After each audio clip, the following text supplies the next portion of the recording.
On June 29 of this year, Governor Alejandro Garcia Padilla announced in a New York Times interview that the annual debt service on more than $72 billion in bonds that Puerto Rico and its various authorities and cities had issued over the past decades is, and I quote, no longer payable.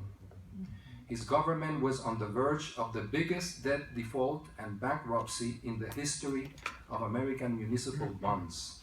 This catastrophic news, which has catapulted Puerto Rico to the forefront of media interest over these last months, must be interpreted within the context of a fundamental stagnation of the economy of Puerto Rico that has persisted now for several decades. Tonight, we would like to address the historical, economic, and political impact of the debt crisis in relation to the stagnating economy of Puerto Rico and its colonial relationship to the United States. We do it as part of an ongoing series of moderated discussions that have taken place over the last months at various universities in the New York City area. On October 21st, Francés Negrón organized an event called Commonwealth with the participation of Joseph Stiglitz, Sergio Marzuach, Joel Cintron, and Carla Minet. On October 29th, Arnaldo Cruz-Malavé organized an event called Who's Debt? With the participation of Nelson Dennis and Juan González, moderated by Luisita López Torregrosa. And also, on October 21st, Juan González gave a keynote presentation here at the King Juan Carlos Center, which was titled Puerto Rico's Debt Crisis, Economic Collapse in America's Biggest Colony, and What Can Be Done About It. It was an illuminating and very useful presentation.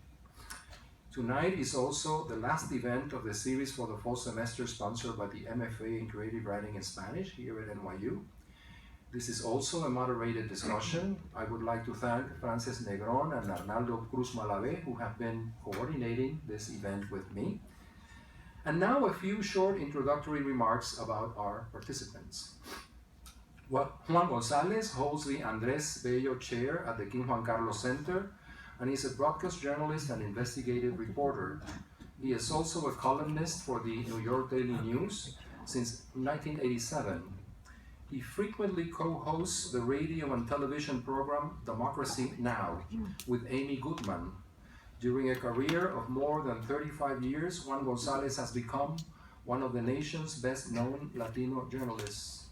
He has authored several books, among them Harvest of Empire, A History of Latinos in America, News for All the People, The Epic Story of Race and the American Media, and Fallout, The Environmental Consequences of the World Trade Center Collapse.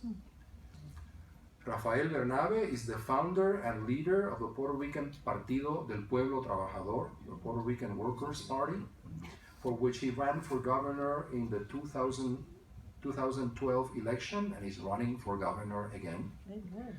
He is also a historian, a cultural and literary critic, and is professor of Hispanic Studies at the University of Puerto Rico in Rio Piedras. He is the author of Puerto Rico in the American History, a history since 1898, co-authored with César Ayala, Respuestas al colonialismo en la política puertorriqueña, Manual para organizar velorios, and La maldición de Pedreira, aspectos de la crítica romántico-cultural de la modernidad en Puerto Rico. Francés Negrón Muntaner is an award-winning Puerto Rican filmmaker, writer, and scholar. Her work is focused on a comparative exploration of coloniality, primarily in Puerto Rico and the United States, with a special attention given to the intersections between race, ethnicity, gender, sexuality, and politics. She is an associate professor of English and comparative literature and director of the Center for the Study of Ethnicity and Race at Columbia University. She is the author of Puerto Rican Jam, Rethinking Colonialism and Nationalism, co-edited with Ramon Grosfogel, of Boricua Pop, Puerto Ricans and the Latinization of American Culture, and she has also edited None of the Above, Puerto Ricans in the Global Era. My co-moderator tonight is Arnaldo Cruz-Malavé, who is a professor of English. A professor of Spanish, Comparative Literature, and Latin American and Latino Studies at Fordham University, and director of the Latin American and Latino Studies Institute. He is the author of Queer Latino Testimonio, Keith Haring and Juanito Extravaganza, Hard Tales. Also of El Primitivo Implorante, a book on the works of the Cuban author José de Samalima, and co-editor with Martin Manolanzan of Queer Globalizations, Citizenship and the Afterlife of Colonialism. He has been a visiting professor at Harvard, Emory, and the University of Pennsylvania. So, the discussion tonight is organized around some questions that Arnaldo and I prepared. The idea is that every discussant will have 5 minutes to address each question, and each participant will then have a chance to discuss and consider each other's answers, and so on and so on. And we also want to have some time for questions from you, the audience, at the end of the event tonight. So, Arnaldo will start with the first question.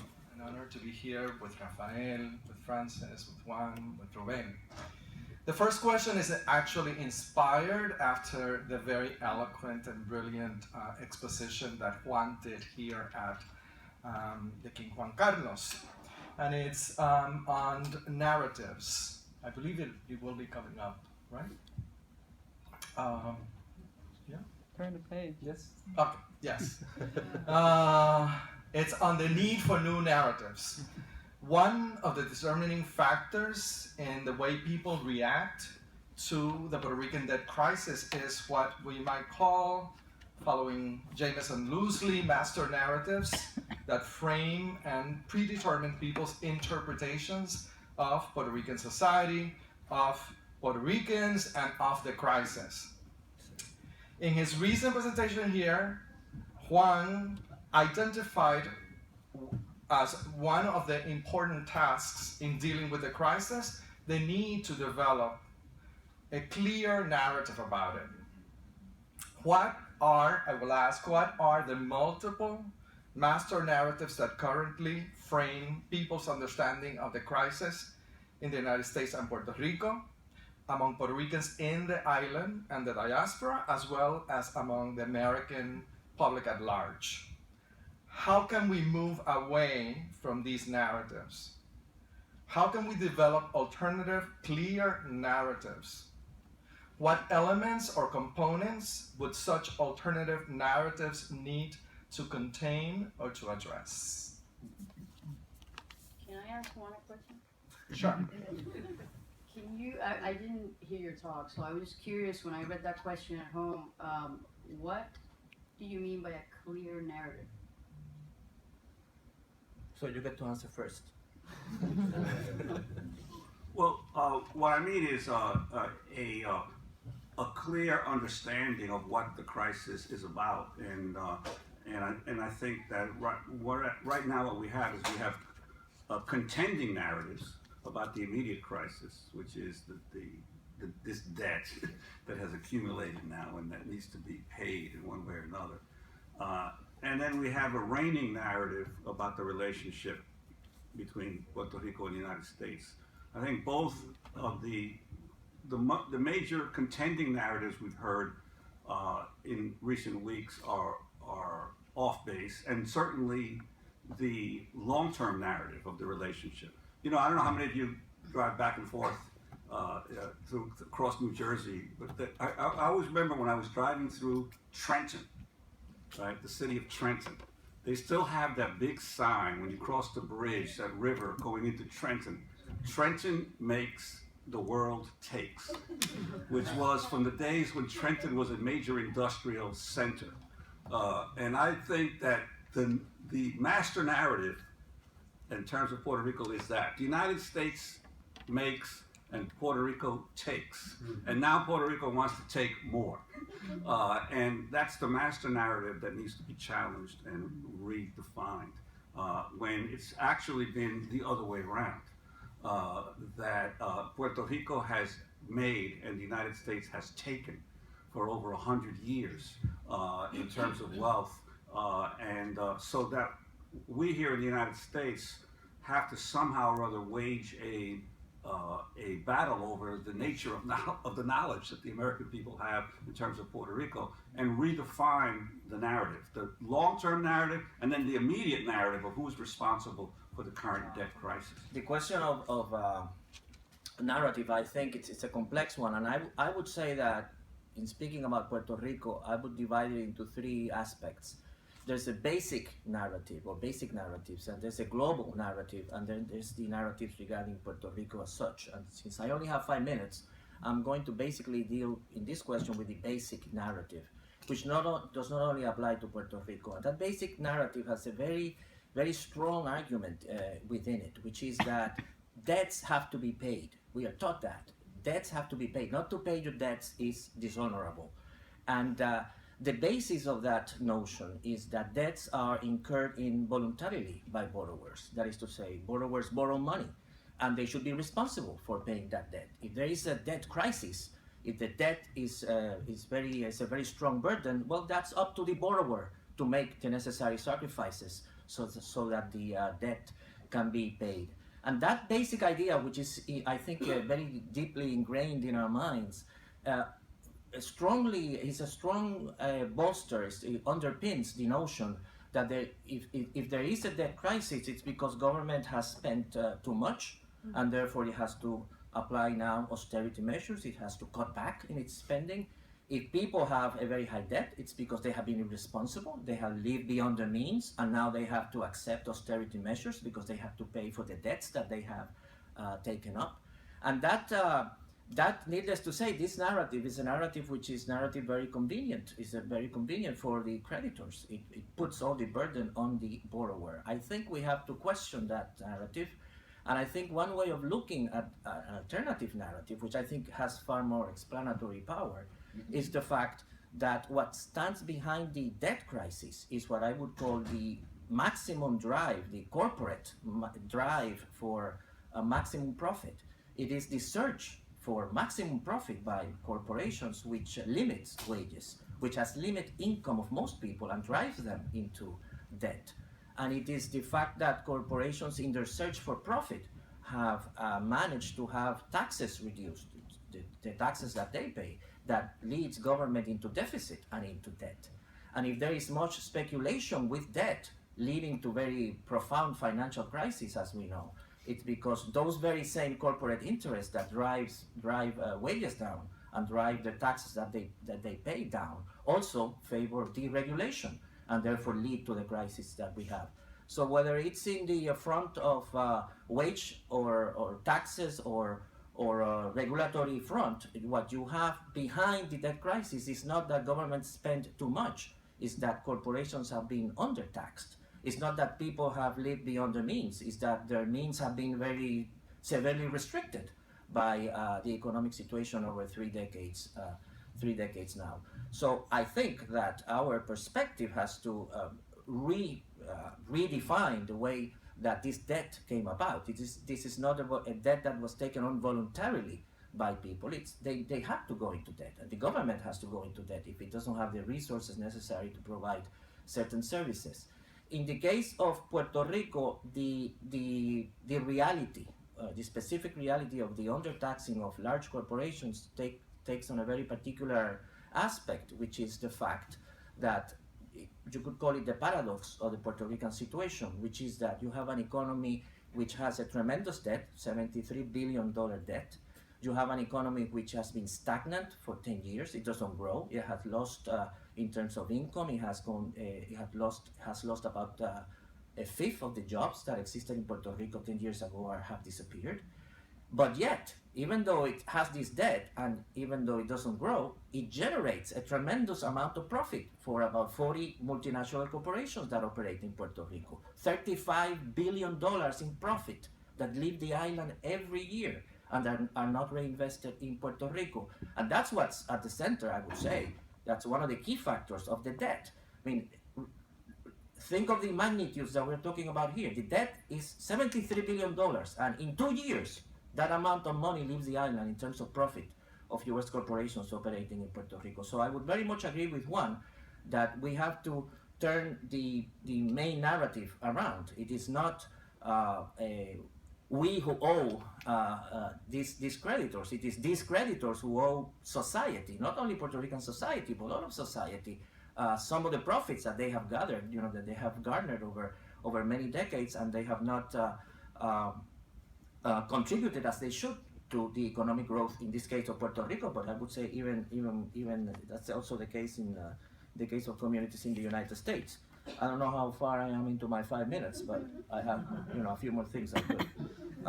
So I would say that the main, if I were to summarize everything what I'm saying, is that the notion that all debts have to be paid has to be countered with the question of, well, before we agree to pay a debt, we have to find out how that debt was contracted to begin with. How did it originate? What is the origin? What is the history of the debt? And if you look into the origin of the debt in Puerto Rico, I think you can make a very strong argument that this debt has to be audited, it has to be re-examined, and that policies have to be devised in order to pay as much as we can, but not at the cost of social programs and not at the cost of economic development that we need. A few more things to say about what kind of economic development we need, but I will leave that for a further question so that the other speakers can address this issue. Yeah, I just wanted to add something in terms of following up on your issue of blaming the debtor.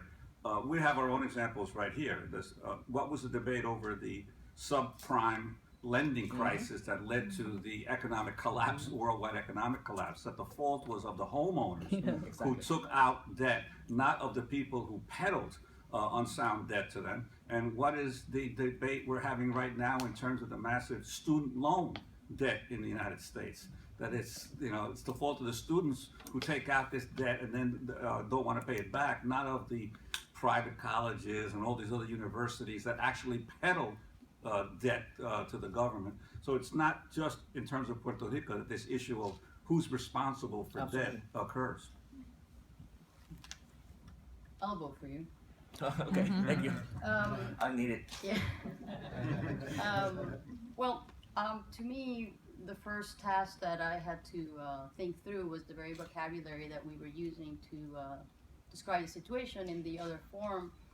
And one of the things that I thought was challenging was precisely identifying what is the crisis, or are there multiple crises. And some of my preliminary conclusions that we can become very focused on the actual debt crisis, and I think there's already a compelling analysis how to look at that. But it seems to me that another dimension of the crisis, and I feel that I sensed that a crisis was coming about a decade ago, when I started to feel that people in Puerto Rico that I related to were feeling hopeless. To me, one of the most complex and challenging aspects of the crisis is the ways that a large number of Puerto Ricans, if not most, feel that all prior narratives, master narratives, other alternative narratives, have actually failed us. Development narratives certainly have failed us. And that seems to me one of the crises that I particularly want to think about, which is how did we get to that point? And how is it that the most massive response to the debt crisis, the deteriorating conditions, has been to leave Puerto Rico? So that's one dimension of this that I find challenging, that I think that we can generate a new narrative, but the actual process of people acting or mobilizing around the narrative seems pretty formidable.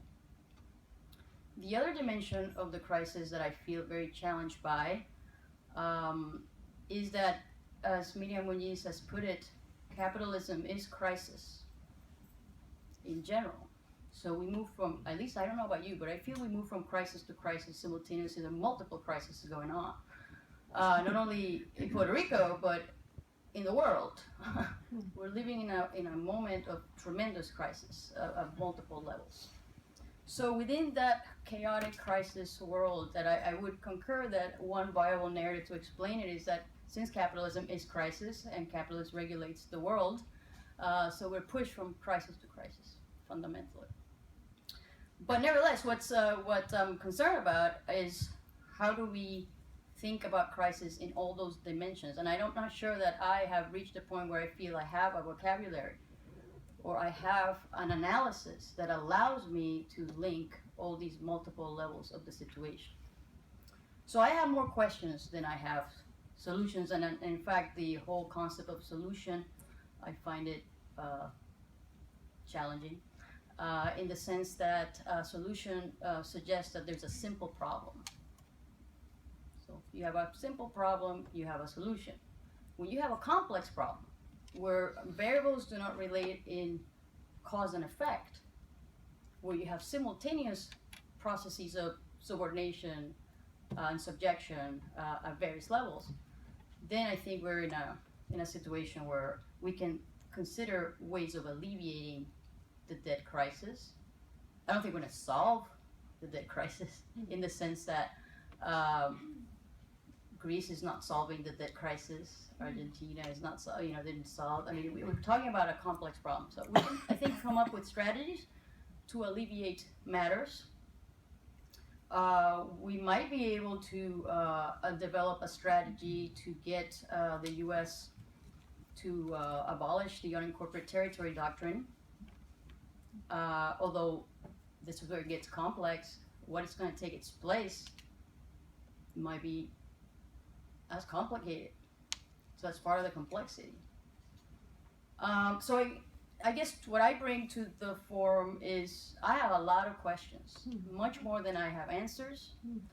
And I think the very process of us being in a room, and that there's been multiple rooms that we've been hanging out, trying to work through this, is perhaps one of the most valuable aspects of the crisis. The possibility of reconstituting ourselves, however we want to define ourselves, into a group that can push towards another horizon that I'm not sure what it is. In what ways can the debt crisis be perceived as an opportunity? Following on Arnaldo's question, can there be such a thing as a clear narrative of crisis as opportunity? If that were the case, an opportunity for what? Should the idea of opportunity be interpreted solely in economic terms? In Adiós a la Economía, the book that you were just quoting, Goodbye to Economics, Puerto Rican political economist Miriam Muñiz asks, what is economics good for? And she answers, it exists to sustain a convenient mode of crisis. Is there such a thing as a politics beyond economics? What is the economic, but furthermore, the political potential of refusing to pay the debt? Well, I think yes. You could think of what we could think of the crisis as an opportunity. I would rephrase it in terms of I see the crisis as an invitation to think radically, or rethink things radically about economics, about politics, and about the relationship between politics and economics. One good question is the question that Francés was posing just before me, which is what would be a solution to the crisis? Is a solution to the crisis, sometimes we define the crisis in Puerto Rico as the stagnation of Puerto Rico's economy since 2006. You could go back to 1996 when Section 936 of the U.S. Tax Code was eliminated, which was one of the mechanisms for promoting U.S. investment in Puerto Rico. So is the solution to the crisis going back to what existed before 2006 or going back to what existed before 1996? This is what the solution would be. I would say, you could ask whether that's possible or not. I think that even if it were possible, I don't think it's desirable. For the longest time, as Juan was indicating, Puerto Rico's economy has been shaped, to put it diplomatically, by the presence of U.S. capital. And that has had several consequences. One of them is the fact that a considerable part of the profits generated in Puerto Rico, the income generated in Puerto Rico, flows out of Puerto Rico. It's not reinvested in Puerto Rico. A further consequence of that is that all through the 20th century and up to the present, that type of economy has never been able to provide employment for most of the Puerto Rican labor force. Before 1996, in the good times, before 1996, we have a 13-14% unemployment rate in Puerto Rico, a 45% poverty level in Puerto Rico. We had terrible situation in Puerto Rico. So what I'm trying to point out, I could give you more examples. What I'm trying to point out is that the crisis has intensified a whole set of problems, but it has not created them. So the crisis, I think, should be the occasion for addressing not the intensification of the problem, but the problem itself. That we have to question that structure which is in crisis, not simply trying to restart that mechanism somehow.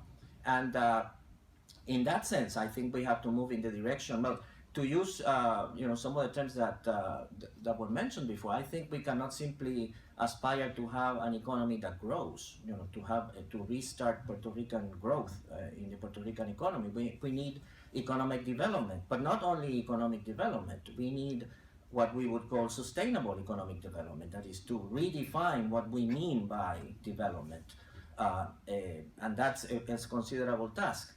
I think that nothing short of a very profound plan of economic reconstruction for Puerto Rico will do. A plan that has to include many things, but the main question right now in the situation of the debt of the crisis, the debt crisis, is the problem of how do you finance social and economic reconstruction. I think the financing has to come from renegotiating the debt. That is an issue I will bring up later on the other questions, how you go about doing that. You have to finance by taxing some of the profits that leave Puerto Rico now, and you have to recuperate them for the Puerto Rican economy. And I also think that there has to be a federal government input into reconstructing the Puerto Rican economy. We used to have a debate decades ago in political philosophy. Does being determine consciousness, or does consciousness determine being? Do the ideas that people have, are they a result of their conditions, or do they independently develop their ideas to shape their conditions? I've always been a believer that being determines consciousness. The lack of hope of the Puerto Rican people is a result of the reality that they have seen now for decades of this stagnation, and the leadership has not provided a way out. They can't find jobs, and so those who want to have a better future are unfortunately voting with their feet. And I think that what we've got to grasp is that we're only at the beginning of a deepening crisis, right? In another few days, the governor of Puerto Rico is going to run out of all the little tricks that they have of switching money from here to there. They've already started announcing they're going to reduce hours at the work days. They can't pay anything. In the next few months, it's going to get worse and worse. So that, therefore, those economic conditions are going to increase the impact on the consciousness of Puerto Ricans on the island, of Puerto Ricans in the United States, and most importantly, and this is where I believe is the opportunity, on the American people. The American people, for the most part, never think at all about Puerto Rico except to go on vacation, right? And the leaders in Congress couldn't give a damn about what happens there. This crisis is forcing everyone to re-examine relationships, and I believe that that is a positive step. It's unfortunate that it took a crisis like this, but once it has occurred, as we used to say decades and decades ago, seize the time. Grab the moment to educate people about what is actually going on. So I think that that this is an important opportunity to change consciousness, to change understandings, and that it's going to, and the opportunity is going to increase over the next few months and years. And of course, you cannot devise a simple solution to a complex problem. But again, going back to my old teachings from prior eras, when you have a whole group of problems and contradictions, there's inevitably a principal contradiction. There's inevitably a fundamental one. Don't get deviated by the minor ones or the ones that tend to grab you first. dig deep, analyze well, and figure out what is the fundamental contradiction occurring right here. And since the fundamental contradiction right now is the colonial relationship between Puerto Rico and the United States, I am not saying that that's going to be resolved today or the next few years, but all solutions should be guided by what are the solutions that advance the sovereignty of Puerto Rico as opposed to those that retard the sovereignty of Puerto Rico. Any solution that helps to mobilize the people of Puerto Rico and also to, because, you know, the Vieques struggle, which was a shining moment in the history of the Puerto Rican nation, brought everyone together. But it didn't start out that way. It started out with all kinds of different groups having different perspectives, but gradually everyone was forced to accept that the only solution was to get the Navy out of Vieques. The Navy got so pissed off, they said, okay, you don't want us in Vieques, we're closing Roosevelt Roads. You know, we're gonna get all our bases, as many as we can out. Fine, well, they did that. But the thing is, so I believe that the issue is understand the principal contradiction, figure out what, not the exact roadmap, but what direction is the best direction to head in. And I think it's in the direction of finding solutions that promote the existing reality that there are two nations here. There's one sovereignty right now, but there are two nations involved. And so what are the ones that recognize the reality that these are two nations with two cultures and two histories, but with incredible ties as a result of this long colonial relationship.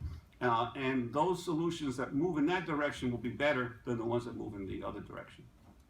Well, I think there's a big debate about whether there is such a thing as a fundamental contradiction that organizes all the other contradictions.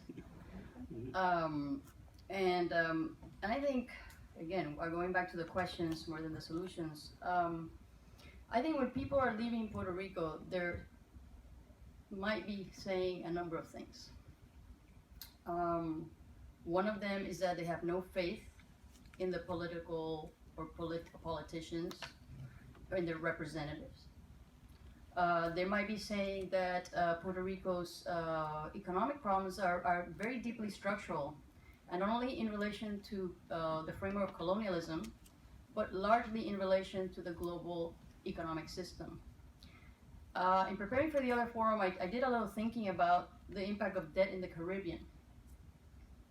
And I realized that debt has been a constant companion in the Caribbean since the Spanish started settling there.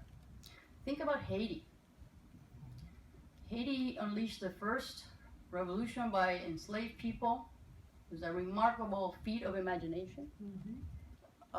Which had huge repercussions in other parts of the world, and then was saddled with debt that it didn't pay off till the 20th century. Think about Jamaica recently was having debates about whether Britain should pay them reparations, because when the slavery was abolished in Jamaica, the slave owners were compensated, but not the people who were slaves. And then you think about Puerto Rico, 500 plus years of post-colonial settlement. And if you think about that period that everybody calls the economic miracle period, and you put it in the context about the entire period, Puerto Rico has been in debt or mired in structural poverty due to its insertion in the global economy and its relation to more than one empire during practically its entire history. So, going back to fast forward to the present. So, one of the things that I feel that Puerto Ricans are saying when they're leaving is that they also don't have much faith in the categories of modernity like nationhood or nation-state status or sovereignty. Now, if you look at the world right now, there's a huge crisis of sovereignty in Europe due to the massive refugee crisis. So it seems to me that, again, we're in a challenging position if people are not willing to stay in Puerto Rico to fight for the nation state. They're not willing to invest the enormous energy and sacrifice that it might entail to create a mass movement to that end, and they prefer to save themselves and save the nation. Then my question is, doesn't seem that the nation-state idea is mobilizing people to the sacrifice necessary that organization requires, and that they're moving in huge numbers to the United States, which is the colonial power, complicating further the relationship between Puerto Rico and the U.S. Through the fact that there's already more than 1 million people from Puerto Rico, more than the island in the United States. So if the exodus continues, you're going to have the situation that you might have half of the people living in the United States versus the other half living in Puerto Rico. And that is a very novel situation for Puerto Rico. And I think it poses new questions about who are the people? How are they constituted? Where are they going? So again, I think I have questions about how do we conceive of this particular scenario politically, because it seems like from the Puerto Rico side, one of the things that might have to shift is that people might even have to think of themselves to build such a coalition among various sectors affected by global capital, because it's not only national. I mean, looking at it as a U.S.-Puerto Rico problem exclusively, I think is a limited analysis, because this is a global problem. The U.S. and Puerto Rico are both parts of the global economy in different positions. So there are dynamics of power between, but there's also broader dynamics at play. So the U.S. sovereignty itself, and even U.S. politics, I think it's debatable if you can separate it from corporate America. So that question of if there's such a thing about politics apart from economics, I don't think so at this point.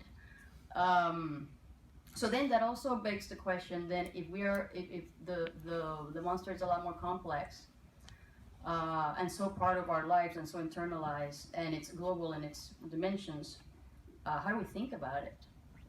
How do people in Puerto Rico think about their situation in relation to the U.S.? How do you organize with people in the U.S. when you think of yourself as separate?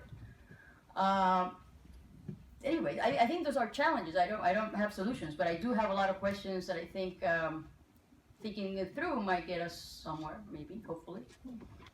Does this particular debt crisis put in crisis our understanding of colonialism and sovereignty? Is there a way out of thinking debt through crisis? Is not crisis the operative capitalist sovereign mode of action, which has become sort of like the mantra of the night? Furthermore, are there ways to think of possible solutions? The word solution now doesn't seem so good to me anymore. I'm educating myself by listening to you guys. Are there ways to think of ideas that go beyond the usual partisan political party organizing principles of statehood, independence, and commonwealth, or Estado Libre Asociado? Are there ways to politicize our response that do not fit these predictable scripts? And if there are, what would they be? I think there are two basic, very complex issues in this question. One of them pertains to a very general question of whether capitalism is compatible with sovereignty, whichever way we define it. And the other one pertains to the debate in Puerto Rico about sovereignty. But regarding the first issue, if you define sovereignty very broadly as having some sort of individual or collective control over processes that affect you, or the economic processes that affects you in this case, I think that capitalism is very much in contradiction with any notion of sovereignty. If only look at the situation of capitalist crisis. This is a type of crisis that nobody wants. Workers don't want it. They don't want to be unemployed. But even employers do not want it either. They don't want to see their profits go down. Bankers don't want it. Office holders don't want it. Nobody wants it. And yet, it's an economic process in which we find ourselves immersed and trapped in. It's a very dramatic demonstration that the economics or the economic process has become a mechanism which controls us. We don't control it. And that it subjects us to terrible circumstances periodically and sometimes chronically. I think we have to demand sovereignty. We have to demand democratic control over economic processes that affect us. And that in that sense, I think we have to refuse the choice, the false choice, I would say, that is dominant, the neoliberal choice, you could call it, that which argues that we only have two options. We are either subordinate to the rules of the market, of the impersonal market, this mechanism that controls our lives, or we can be subordinate to a bureaucratic planning regime. These are the two options. There's no other option. I think we have to insist that there is a third option. The third option is a democratic organization of the economic process, and that such a thing is an alternative. It's the alternative that we need in Puerto Rico, in the United States, and everywhere. It's not a problem that's going to be solved next month, but I think we have to have that perspective so we can push in that direction. Now, in Puerto Rico, the issue of sovereignty is more often than not reduced to the issue of the relationship with the United States, which is a very important issue. But I think it has to be broadened. I think the sovereignty issue is much broader than that.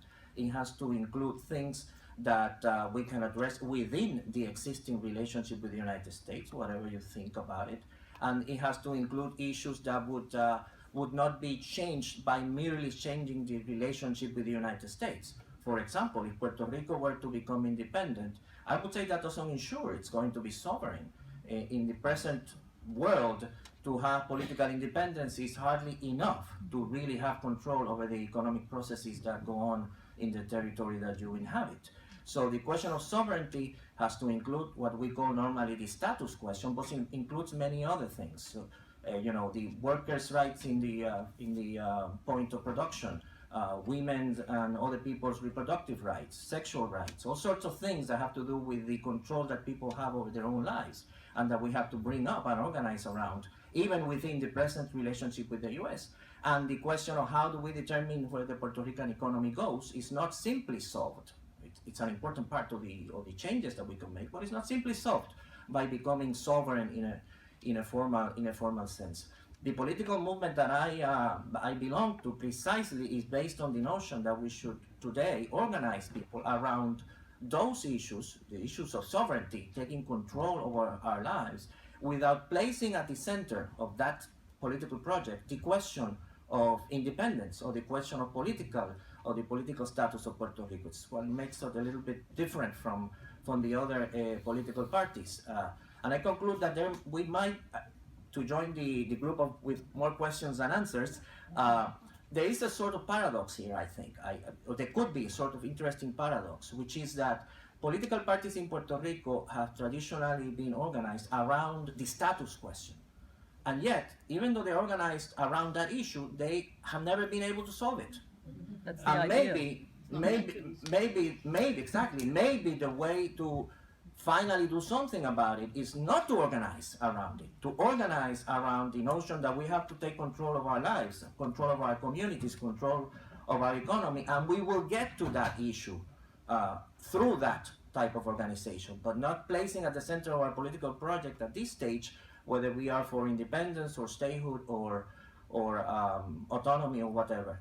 And I think that to struggle for that type of economic change also helps us construct which I think we should construct, which is alliances and coordination with similar movements in the United States, which I know it's a global movement, but there's no I don't think we need to speak too much to indicate that it's the relationship with social movements in the United States is particularly important for us, because we are interacting and we are making demands on the same institutions, the US Congress, the federal government, and so on and so forth, and the US courts.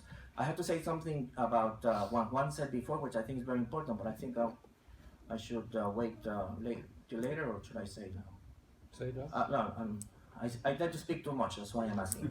Well, no, what I'm saying is I agree with Juan that we have to seize the moment, and an important way of seizing the moment in Puerto Rico is for there to be significant mobilizations in Puerto Rico. What made the moment of Vieques important is that people mobilized. There was civil disobedience, there were pickets, there were marches, there were concentrations, there were all sorts of activities to dramatize, to send the message that there's a very strong movement in Puerto Rico, very strong feeling that something has to be done.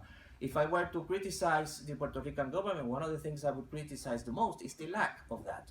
I'll give you a very specific example. The government of Puerto Rico approved legislation so that Puerto Rico would have its own bankruptcy law. We'll get into that later. So that it could create a framework for renegotiating its debt. The creditors immediately went to the federal court to challenge that and to have that declared unconstitutional, which they succeeded in doing. Those of us who come from social movements know that if you have an issue which is in the hands of a judge, you don't sit in your house waiting to see what the judge is going to say. You mobilize. You have a picket. You go to the. So if the government of Puerto Rico thinks that this legislation is important for Puerto Rico right now, and the legislation is in court, is in federal court, then the government of Puerto Rico should mobilize people. Should mobilize people so that they make sure that the federal judge who's going to make this decision knows there's 200, 300, 400,000 people outside the court saying we need this legislation so that Puerto Rico can move forward. But the government of Puerto Rico doesn't do that. Instead of working with the unions and the social movements, it fights them. And needless to say, this is, I think, to the advantage of the creditors. They do mobilize very well to make sure that in this case, the courts make decisions in their favor, in favor of their interests.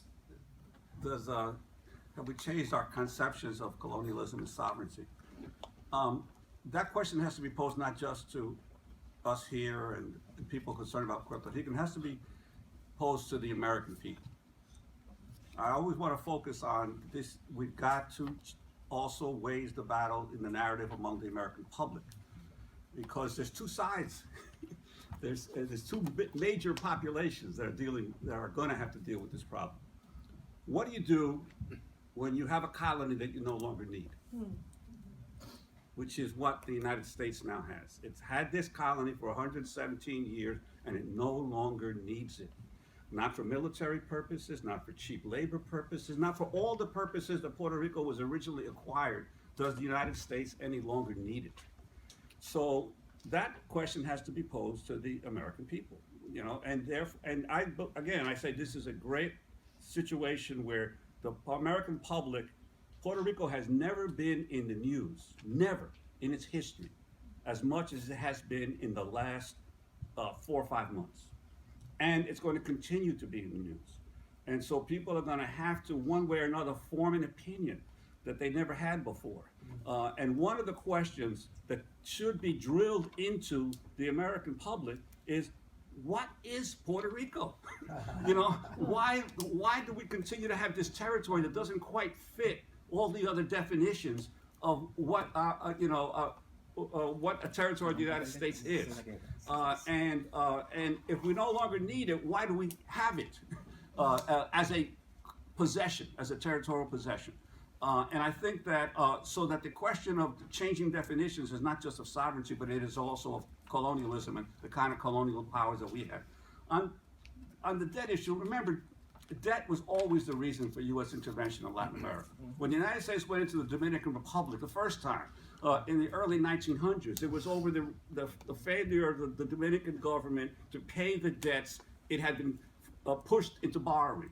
When the United States went into Nicaragua in the early 1920s, it went into Nicaragua over the failure of the Nicaraguan government to pay the bonds and debts that it had been pushed by Wall Street to acquire. So debt is always an excuse for intervention and for determining the policies of countries. Now they no longer need troops these days. They have much more sophisticated ways to control an economy. And so yes, the definition of what is an independent nation has dramatically changed. But I do think that I agree with Rafael that this issue of democratization, empowering the people, what I believe is about the issue about sovereignty, pushing in the directions of sovereignty, pushing in the direction of solutions that empower the people. And some of them are very easy. Why is the Virgin Islands exempt from the Jones Act and Puerto Rico is not? Why is that? They're both territories of the United States, but one is exempt from the Jones Act and the other one has to abide by the Jones Act. And you know, there's no defense of that.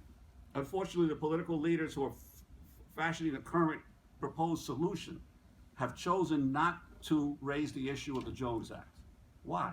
Because they're the labor movement in the United States, the Merchant Marine Union, wants the Jones Act because it protects their jobs. The Merchant Marine Union has convinced the AFL-CIO not to say anything about it. The AFL-CIO has convinced the Puerto Rican leaders not to raise the issue.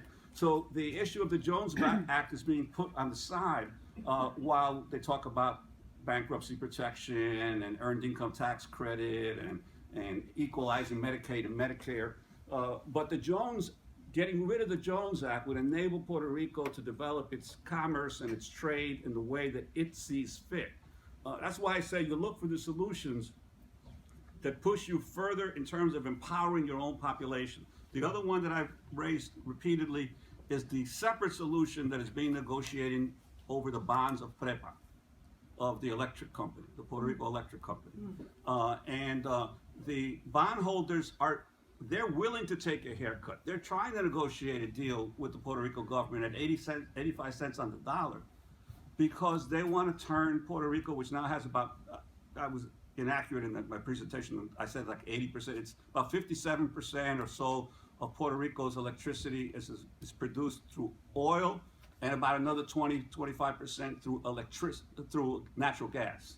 They want to move everything into natural gas when the reality is that an electrical system that was sustainable and in the interest of the sovereignty of the Puerto Rican people would neither depend on oil nor gas, but on wind and sun.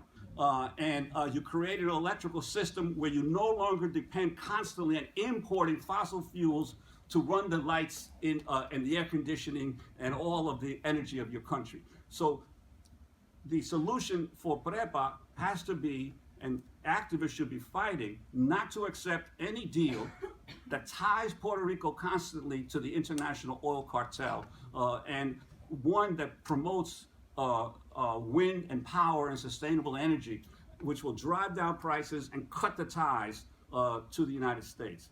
So I think that's what I'm saying is you can have solutions that empower the people, that move you in a better direction than where you are right now.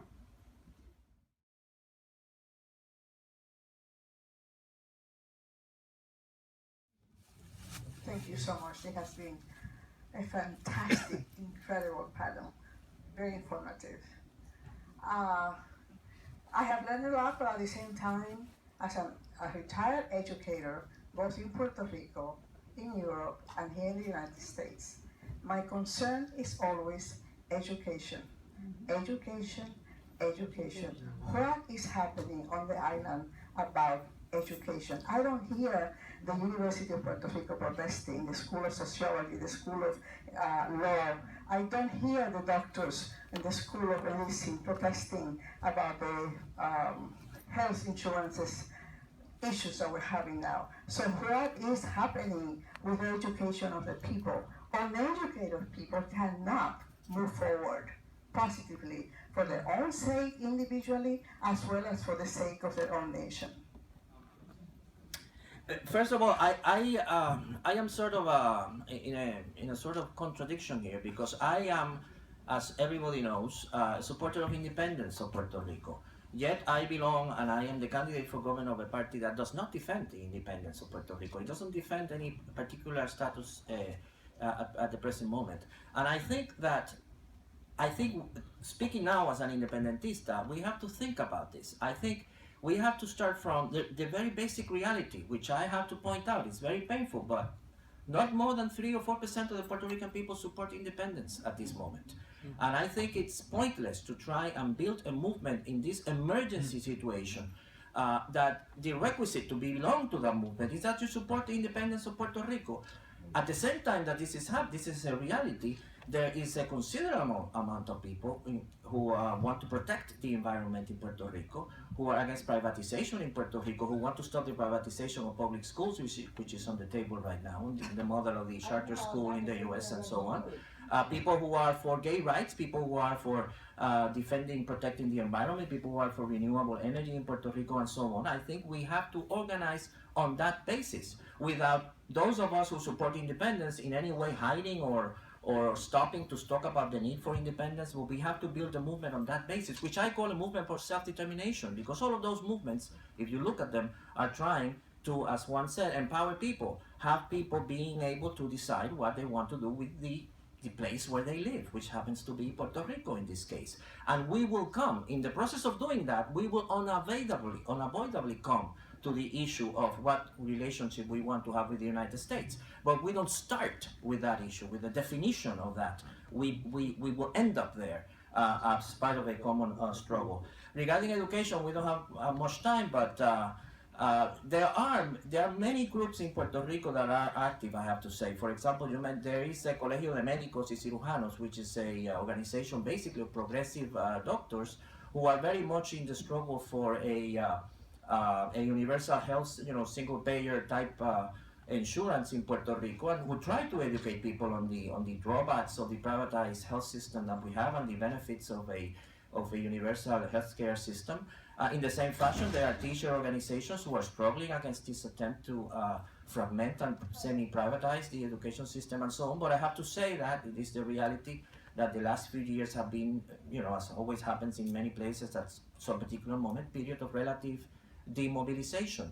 In the case of education, it's a very tragic situation. Up to 2006, we have a very strong, very big, relatively democratic teachers union, the Federación de Maestros, and as a result of the defeat of the strike in 2006, which we can talk about, but I cannot talk about it here now, the organization of the teachers is very much fragmented. Where there was once one organization, there are now 4 organizations, all of which are relatively small, and they don't have the same capacity to mobilize as the other groups had in the past. So it's something that we have to rebuild. The labor movement, rebuild many movements in Puerto Rico. There's no question about that. But it's not a desert. There are initiatives going on which I cannot detail now. Yeah, I mean, I don't know exactly what you meant by education, but one of the symptoms of the crisis has been the closing of schools, the cramming of more students with less, fewer teachers, more students per room. And in fact, when I was in Aguadilla not long ago, I mean, the example or the metaphor of the crisis was you see the school, they're all being closed, right? But there's something that Joel Cintrón and Carla Minet said in the forum at Columbia that I thought was very important, which of course they're journalists, and so by profession they're geared to this question, but I thought it was compelling, which they felt that the level of information that people have about what's going on is minimal. Yes, Lord.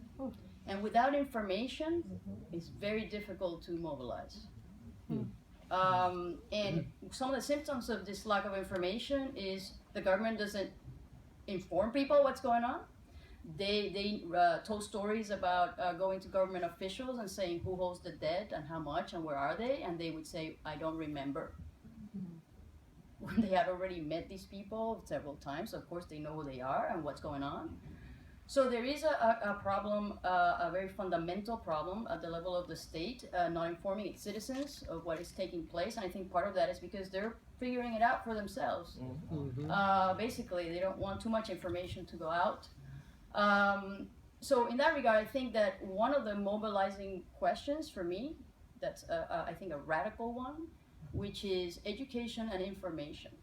So you mentioned the audit, I think one that seems like a small thing, but a demand for an accountability for how we got here would be an empowering process of public information and mobilization. You start being able to craft the narrative if you have more information.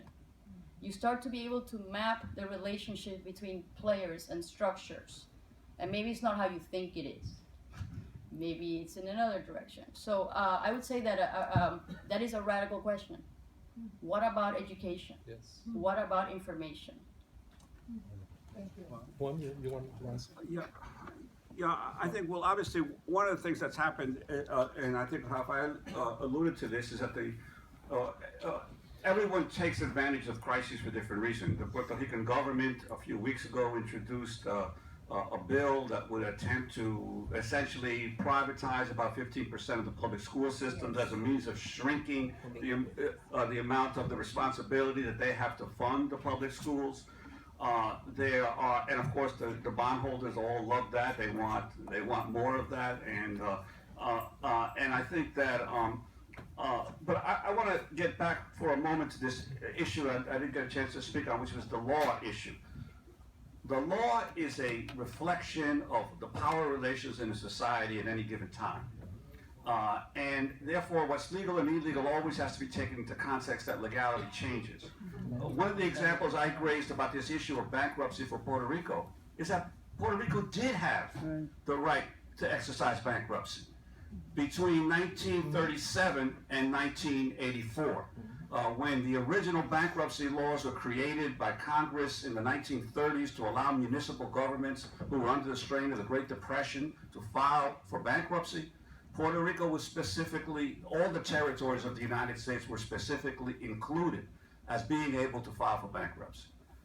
What happened, which has been very hardly reported, no one knows about it, except if you've read some of the court papers on this, is that in 1984, there was amendments to the bankruptcy law. Strom Thurmond, who was then in the Senate, the notorious racist from South Carolina, inserted an amendment into the bankruptcy laws that specifically did not allow Puerto Rico to file for bankruptcy, specifically aimed at Puerto Rico, supported by Bob Dole, and in the middle of the night, the United States Senate, in a big bill, passed this law that took away from Puerto Rico the same right that all of the other states had with their municipalities. That's an example of legality, colonialism masking as legality.